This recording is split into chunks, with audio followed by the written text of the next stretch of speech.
नमस्कार दोस्तों, मैं राकेश और पेशी एकेडमी से आज हम मध्यकालीन छत्तीसगढ़ के इतिहास में डिस्कस करने जा रहे हैं कलचुरी वंश के अंतर्गत ताम्रपत्र व शिलालेख। किसी भी इतिहास का जानकारी के मुख्य स्रोत होते हैं ताम्रपत्र व शिलालेख। इसी प्रकार से कलचुरी वंश के जानकारी का भी मुख्य स्रोत है ताम्रपत्र व शिलालेख। तो आज हम डिस्कस करने जा रहे हैं कलचुरी वंश से संबंधित ताम्रपत्र व शिलालेख। ध्यान दीजिएगा, यह हमारा है छत्तीसगढ़ राज्य।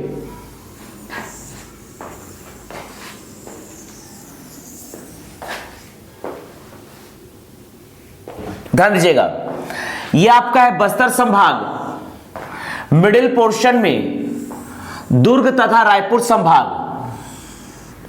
यह आपका है बिलासपुर तथा सरगुजा संभाग, कांकेर, नारायणपुर, दंतेवाड़ा,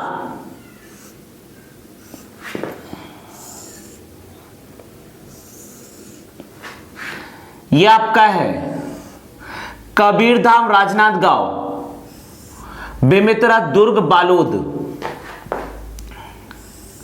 बलौदा बाजार, रायपुर, धमतरी, महासमुंद, गरियाबंद, मुंगेली, पेंड्रा, बिलासपुर,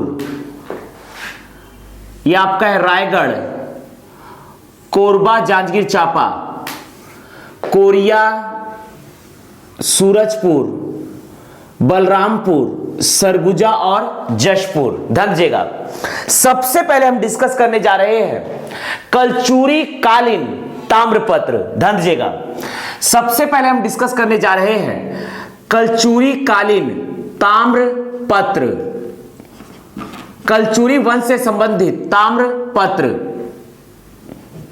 कलचुरी कालीन ताम्रपत्र, कलचुरी कालीन ताम्रपत्र। ध्यान दीजिएगा, कलचुरी कालीन ताम्रपत्र में सबसे पहले हम डिस्कस करने जा रहे हैं पृथ्वी देव प्रथम के ताम्रपत्र, पृथ्वी देव प्रथम के ताम्रपत्र, पृथ्वी देव प्रथम के ताम्रपत्र। ध्यान दीजिएगा, पृथ्वी देव प्रथम का ताम्रपत्र हमें प्राप्त हुआ है। सबसे पहले पकड़ना है लाफागढ़ या चैतुरगढ़, लाफागढ़। दूसरा पकड़ना है आमोदा ताम्रपत्र, आमोदा ताम्रपत्र।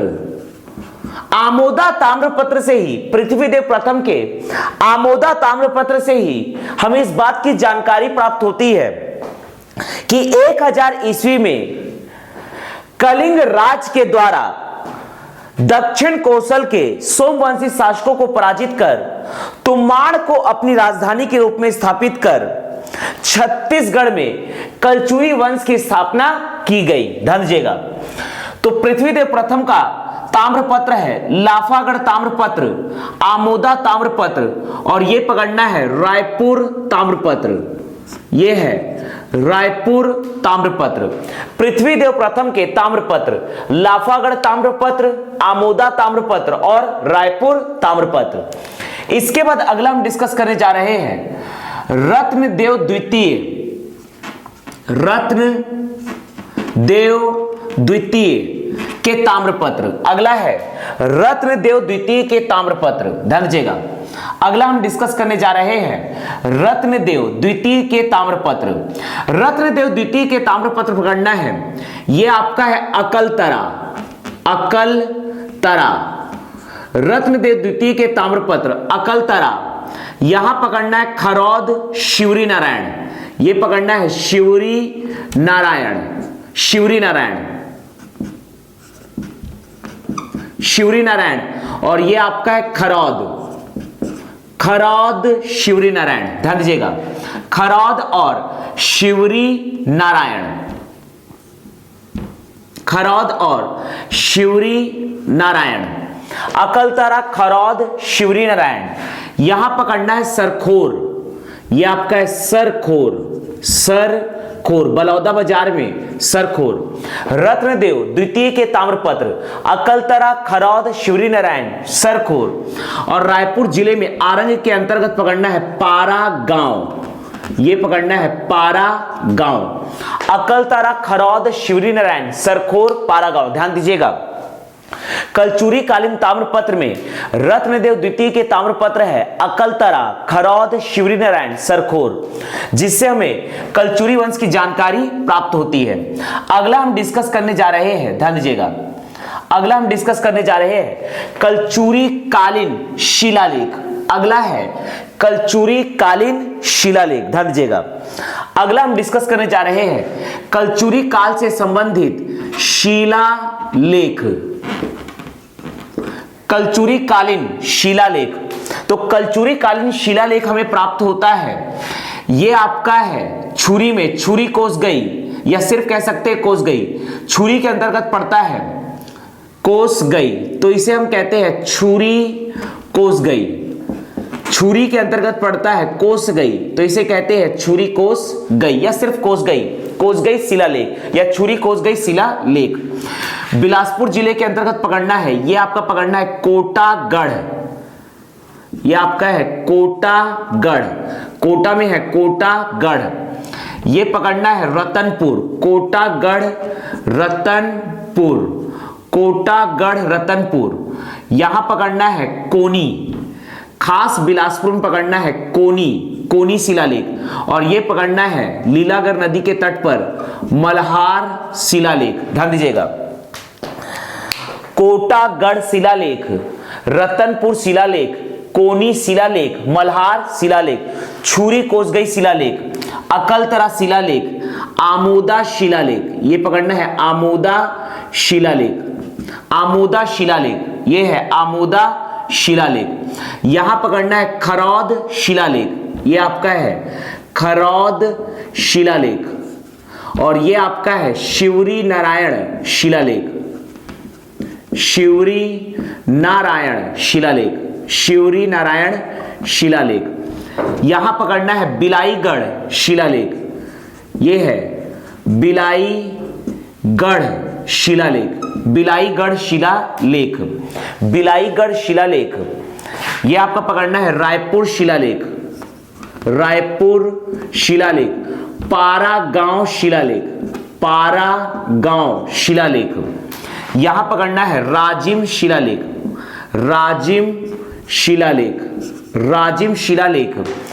राजनांद गांव में पकड़ना है घोटिया शिलालेख, राजनांद गांव में है घोटिया शिलालेख, ध्यान दीजिएगा। तो हम डिस्कस कर रहे हैं कलचुरी कालीन शिलालेख। बिलासपुर जिले में कोटागढ़ शिलालेख, रतनपुर शिलालेख, कोनी शिलालेख, मल्हार शिलालेख, कोरबा जिले में छुरी कोसगई शिलालेख या कोसगई शिलालेख, जांजगीर चांपा में अकलतरा शिलालेख, आमोदा शिलालेख, खरौद शिलालेख, शिवरी नारायण शिलालेख, बलौदा बाजार में बिलाईगढ़ शिलालेख, रायपुर जिले में रायपुर तथा पारागांव शिलालेख, गरियाबंद में राजिम शिलालेख, और आपको राजनांद गांव में पकड़ना है घोटिया शिलालेख। इसमें सबसे पहले हम डिस्कस करने जा रहे हैं, यह आपका पकड़ना है छुरी कोसगई। ये छुरी कोसगई शिलालेख संबंधित है बहारेंद्र साय से, यह पकड़ना है छुरी कोसगई, छुरी कोसगई ये शिलालेख संबंधित है बहारेंद्र साय से। कलचुरी वंश के शासक बहारेंद्र साय, कलचुरी वंश के शासक बहारेंद्र साय, ध्यान दीजिएगा। बहारेंद्र साय का शिलालेख है छुरी कोसगई शिलालेख, बहारेंद्र साय का शिलालेख है छुरी कोसगई शिलालेख, छुरी कोसगई शिलालेख, बहारेंद्र साय का शिलालेख है छुरी कोसगई शिलालेख। यह आपका पकड़ना है रतनपुर, रतनपुर का शिलालेख संबंधित है जाजल्य प्रथम से, जाजल्य प्रथम का रतनपुर शिलालेख, जाजल्य देव प्रथम, जाजल्य देव प्रथम का शिलालेख है रतनपुर का, जाजल्य देव प्रथम का शिलालेख है रतनपुर का। यह आपका पकड़ना है खरौद, खरौद का शिलालेख है रत्नदेव तृतीय का, रत्नदेव तृतीय, रत्नदेव तृतीय का शिलालेख है खरौद शिलालेख। रत्नदेव तृतीय का शिलालेख है खरौद शिलालेख, ध्यान दीजिएगा। रत्नदेव तृतीय का शिलालेख है खरौद शिलालेख। इसके बाद पकड़ना है, ध्यान दीजिएगा, इसके बाद पकड़ते हैं मल्हार, ये आपका है मल्हार आमोदा, मल्हार आमोदा शिवरी नारायण, ये 3 शिलालेख, ध्यान दीजिएगा। मल्हार ये आपका है आमोदा और ये पकड़ना है शिवरी नारायण। मल्हार आमोदा शिवरी नारायण, मल्हार आमोदा शिवरी नारायण, ये आपको पकड़ना है मल्हार आमोदा शिवरी नारायण। मल्हार ये पकड़ना है यहां से मल्हार आमोदा शिवरी नारायण, ये यहां से पकड़ना है आमोदा, मल्हार आमोदा शिवरी नारायण, ध्यान दीजिएगा। मल्हार आमोदा शिवरी नारायण, मल्हार आमोदा शिवरी नारायण, मल्हार आमोदा शिवरी नारायण, ये है जाजल्य देव, जाजल्य देव द्वितीय के शिलालेख, जाजल्य देव द्वितीय के शिलालेख। मल्हार आमोदा शिवरी नारायण, ये है जाजल्य देव द्वितीय के शिलालेख, ध्यान दीजिएगा। जाजल्य देव प्रथम के शिलालेख है रतनपुर शिलालेख, रतनपुर शिलालेख। छुरी कोस गई, ध्यान दीजिएगा, छुरी कोस गई है बारेंद्र सायक का शिलालेख। मल्हार आमोदा शिवरी नारायण, ये है जाजल्य देव द्वितीय के शिलालेख, जाजल्य देव द्वितीय के शिलालेख। यहां पकड़ना है, यह आपका खरौद, खरौद है रत्नदेव तृतीय के शिलालेख। इसके अतिरिक्त अगला हम डिस्कस करने जा रहे हैं, ध्यान दीजिएगा, पृथ्वीदेव द्वितीय के शिलालेख। अगला हम डिस्कस करने जा रहे हैं पृथ्वीदेव द्वितीय के शिलालेख, ध्यान दीजिएगा। अगला है पृथ्वीदेव द्वितीय के शिलालेख। कलचुरी वंश का सर्वाधिक शिलालेख प्राप्त हुआ है, कलचुरी वंश का सर्वाधिक शिलालेख प्राप्त हुआ है पृथ्वीदेव द्वितीय के शिलालेख। तो अगला हम डिस्कस करने जा रहे हैं पृथ्वीदेव द्वितीय के शिलालेख, ध्यान दीजिएगा। पृथ्वीदेव द्वितीय के शिलालेख, अगला हम डिस्कस करने जा रहे हैं पृथ्वीदेव द्वितीय के शिलालेख।